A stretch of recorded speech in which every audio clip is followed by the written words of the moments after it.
Alright guys, welcome to the secret history living inside of your aquarium. So I know I just had a live cast earlier tonight.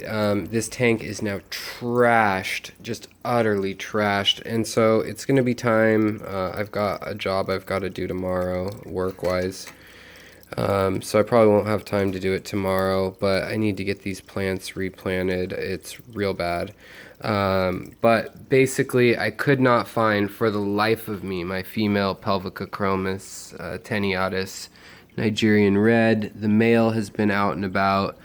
The female, I looked everywhere, and she happened to, there's a negative spot in this particular sponge filter up under the hollow core, and she'd gone in there, and I don't know if maybe she laid eggs in there. She's under there right now, but I took it out, picked it up, and then looked through the tank, and she was nowhere.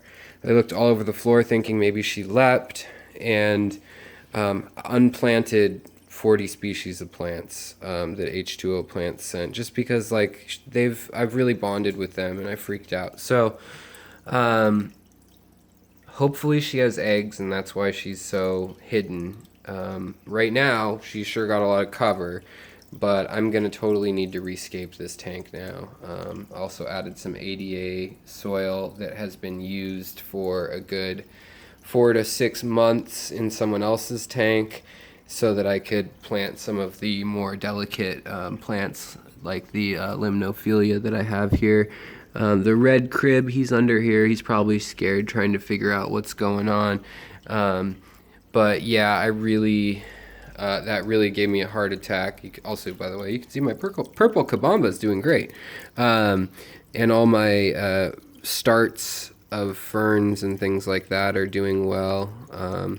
But yeah, I was not thinking rationally. I mean, I did it carefully so that all the fish would be okay, but I basically pulled everything that was pullable and not super delicate, and I moved it into a clump, and then looked through the tank, and I couldn't find her. And so then I really freaked out and pulled out more and more, and now I totally need to rescape this tank. So I found her. Hopefully she's okay. Hopefully she's breeding, but the male's slacking if that's the case. Like, hopefully she's spawning under there, because it has good flow with the sponge filter, so it'd be a smart place to lay your eggs.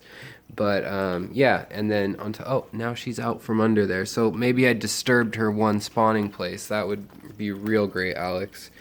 And I know you should just wait and chill out, but I hadn't seen her in a while, and so I was kind of freaking out that maybe something had happened to her.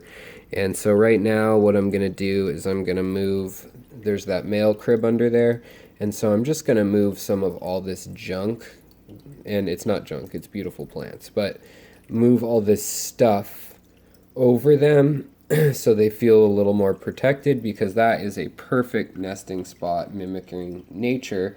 I'll leave some where she was, and then we'll go from there. But yeah, that really gave me a heart attack worrying about her, because just they've been so cute together, and I really love how they interact. And I guess I've probably made up a fake little narrative about their little fishy love life.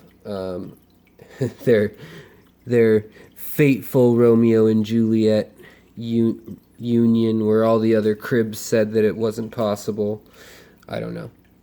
I'm just kidding, you guys. But yeah, so she's in there, he's in there. I thought maybe they'd jump. And then lastly, before I sign off, I just wanted to show you guys that the new Pelvicochromos, which are going to be renamed. Oh yeah, go Siamese algae eater, eating that Blackbeard. Yes. That there are new fish in here. I got 6 new tenuatus Moliwe, Moliwe. Where are they? Here's one of them. They're real young. They're a couple months old, maybe 2 months old, and real pretty. Let's see. Focus. So I'm kind of waiting to see if they get picked on at all, but they've got lots of hides in this tank, so they should be fine. If the shrimp are fine, they should be fine. And there's 6 of them, so good odds for reproduction. Thanks, guys. Thanks for sharing that panic with me. Also, I put substrate that was used in this tank so as not to have to go through the whole ammoniifying process. Plus, I was given some crystal black shrimp and some mishlings, and basically I substrate layered all that with ADA, and it's still clearing up the shrimp tank. But the shrimp tank hasn't been scaped well, and I figure I might as well scape that in the near future. And I really now need to scape this. My wife always liked when it had the orange stone more present, and there's some really epic Australian looking scapes that you can do, and I think I'm going to try to do that, but somehow bring in more cover and hides still for the fish. Yeah, so all right, guys, that's that. I just had to share that with you because I don't know if you guys have been there before when you can't find a fish and it's just casual, and then it builds and it builds and you're like, oh my gosh, it's really not in here. But it was in the pipe of the filter. She was in the pipe of the filter, and here she is. She's all colored up again, so I know she's ready to spawn if she hasn't already. I hope those eggs do okay if they're in there somewhere in this tangle that I disrupted now. And if not, I hope she goes and finds her mate over here and that they can make something work. So, all right, guys. Well, tune in next time for what crazy thing I do next. All right, and for how the other cribs grow up. They should be quite pretty like these ones as well. Slightly different patterning, but yeah. All right, guys, take care of each other, take care of your fish, and swim on. Bye.